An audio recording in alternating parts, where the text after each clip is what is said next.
Alright, let's delve into the captivating history and evolution of drums across different cultures and civilizations. You see, drums are one of the world's oldest and most universal musical instruments, a true testament to our shared human experience. It all started thousands of years ago. The drum's roots go way back to antiquity, with archaeological evidence of their existence dating as far back as 5500 BC. Now, that's a lot of drum solos.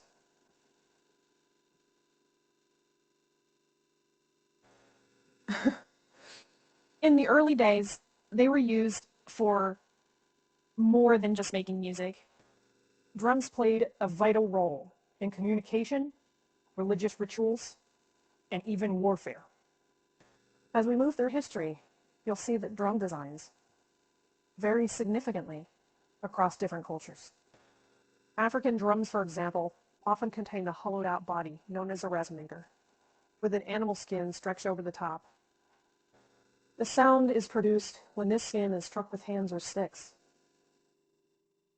On the other side of the world, in Asia, we find the taiko drums of Japan. These are large, barrel-shaped drums played with thick wooden sticks. They produce a deep, resonating sound that can really get your heart pumping. Jumping across to the Americas, Native American tribes use drums not only for music, but also for connecting with the spiritual world. These drums are typically made from a wooden frame, an animal hide, often decorated with intricate tribal designs. And let's not forget the modern drum kit, a staple in all kinds of popular music genres today. This setup, with its bass drum, snare, cymbals, and toms, evolved mainly during the 20th century, primarily in jazz and blues music, and has dramatically influenced the world of music as we know it. So, as you can see, the history and evolution of drums are as diverse and rich as the cultures they originate from. It's like a rhythmic journey through human history. It's fascinating to think about the significance this one instrument has held throughout the ages, is it? Now let's move on to the next part of our drum exploration, where we'll talk about the basic drumming techniques. On to the next chapter of our rhythmic journey, where we'll dive into the basic drumming techniques. These include grip, stroke, and coordination, all of which are absolutely fundamental to mastering the drums. Firstly, let's talk about grip. The way you hold your drumsticks can hugely impact the sound you produce. Two common grips are the matched grip and the traditional grip. In a matched grip, both hands hold the drumstick in the same way, kind of like you're holding a hammer. The traditional grip, on the other hand, has one stick held as in matched grip, while the other is held between the thumb and index finger, resting on the ring finger. This grip was born out of necessity when drummers had to play on slanted drums. Moving on to stroke. This is the motion used to strike the drum. A good stroke has two parts. The downstroke, which is the motion towards the drum, and the upstroke, where the stick rebounds. The key here is to maintain fluidity and control in your movement. It's about letting the drumstick do the work, kind of like a bouncing ball. And of course, we can't forget about coordination. It's a crucial skill for any drummer. Essentially, it's the ability to play different rhythms with different limbs at the same time. Sounds tricky, right?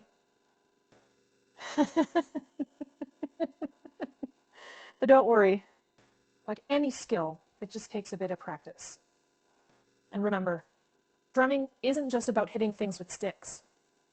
It's about creating a rhythm, a pulse, a groove. It's the heartbeat of the music. So, when you're practicing these techniques, always keep the music in mind. All right, I think that covers the basics of drumming techniques. With some practice, you'll be well on your way to laying down your own beats. In the next section, we'll delve deeper into the different types of rhythms, beats, and tempos that are fundamental to drumming. Let's move forward and delve deeper into the heart of drumming, where we'll explore the various types of rhythms, beats, and tempo. You see, drumming is all about creating a rhythmic foundation that the rest of the music can build upon. Rhythm, in essence, is a pattern of sound and time. In music, rhythms are made up of a series of sounds and silences, each with a different duration. When you're drumming, you're creating these rhythmic patterns. Next, we have beats. In the context of music, a beat is the basic unit of time. It's the pulse you feel in a piece of music, that thing that makes you tap your foot or bob your head when your favorite song comes on. As a drummer, one of your most important jobs is to keep a steady beat that the rest of the band can follow. Now, let's talk about tempo. Tempo is the speed of the beat, usually measured in beats per minute. A slow tempo might be around 60 BPM, while a fast tempo could be upwards of 120 BPM. Imagine the slow, steady beat of a ballad versus the fast, energetic beat of a dance track. That's tempo for you. Mastering these elements, rhythm, beat, and tempo, is vital to becoming a proficient drummer. It's about understanding how they all work together to create a cohesive, rhythmic whole. It's about learning to control them, to manipulate them, to serve the song. And remember, drumming is as much about listening as it is about playing. It's about hearing the rhythm in the music and translating that into physical motion. It really is a beautiful thing when it all comes together. All right, I think we've covered the fundamentals of rhythm, beats, and tempo. In the next part of our journey, we'll explore the role of drums in different genres of music, from jazz and blues to rock and pop. So, stick around. No pun intended. Or maybe just a little. Let's keep the rhythm going and dive into how drums play a role in different genres of music. You see, drums are a versatile instrument, capable of setting the tone, character, and energy level of a piece of music. They can whisper, they can roar, and they can do everything in between. Starting with jazz, drums in this genre often provide a rhythmic framework for the other instruments to improvise around. The rag cymbal keeps the beat, while the snare and bass drum add accents and comping rhythms. Jazz drumming can be complex and intricate, with lots of syncopation and irregular patterns. It's like a dance, really, like a rhythmic conversation between the drummer and the rest of the band. Moving on to blues, the drumming here is typically more straightforward, yet deeply expressive. The shuffle pattern is a staple of blues drumming, creating a laid-back, swinging feel. But don't let the simplicity fool you.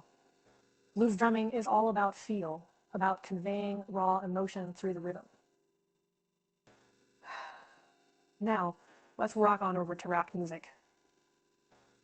Here, the drums often serve as the driving force behind the whole band. Correct? With a strong emphasis on the backbeat, that's beats 2 and 4, rock drumming is designed to be powerful and propulsive.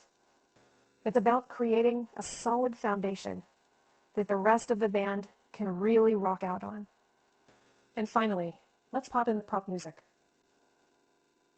In this genre, the drums often play a more supportive role, providing a steady beat and adding rhythmic interest where needed. Pop drumming can range from incredibly simple to surprisingly complex. depending on the song. But the main goal is always to serve the song, to support the melody, and make the music as catchy as possible. So, as you can see, drums play a unique and vital role in each musical genre. They're the heartbeat of the music, setting the pace and adding depth to the rhythm. Now on to our final chapter, where we'll study the impact and significance of drums in music therapy and how they influence human emotions. All right, for our final chapter, let's delve into the fascinating world of music therapy, focusing specifically on the impact and significance of drums and their influence on human emotions. You see, drumming is not just about making music. It's a form of expression, a kind of language that can help us connect, communicate. In music therapy, drums play a crucial role. They're often used in therapeutic settings because they're accessible and easy to play, even for beginners. Plus, drumming is a very physical activity. It can help release pent-up emotions and stress. One of the most significant benefits of drumming in music therapy is its ability to induce relaxation. The repetitive nature of drumming can have a calming effect, similar to meditation. It can help reduce stress and anxiety, leading to a better state of mental well-being. But it's not just about relaxation. Drumming can also be invigorating and energizing. It can help boost mood and create a sense of euphoria. It's no wonder the drum circles are such a popular activity. They bring people together and lift their spirits. Furthermore, drumming can help improve cognitive functions like attention, memory, and decision-making. Drumming, it demands coordination and timing, skills that can be developed and improved through practice. And let's not forget about the emotional aspect. Drumming allows for a nonverbal expression of emotions, making it a powerful tool for emotional release and healing. It's like talking without words, expressing through rhythm what might be difficult to put into words. So the impact and significance of drums in music therapy are profound, influencing our emotions and overall mental state. It's truly amazing how these simple instruments can have such a significant impact on our health and well-being, isn't it? Well, that concludes our exploration of drums, the heartbeat of rhythm. From the history and evolution of drums across different cultures and civilizations to the role they play in music therapy, I hope this journey has given you a newfound appreciation for this powerful instrument. Keep the rhythm, keep the beat, and remember, drumming is a language that speaks to the heart.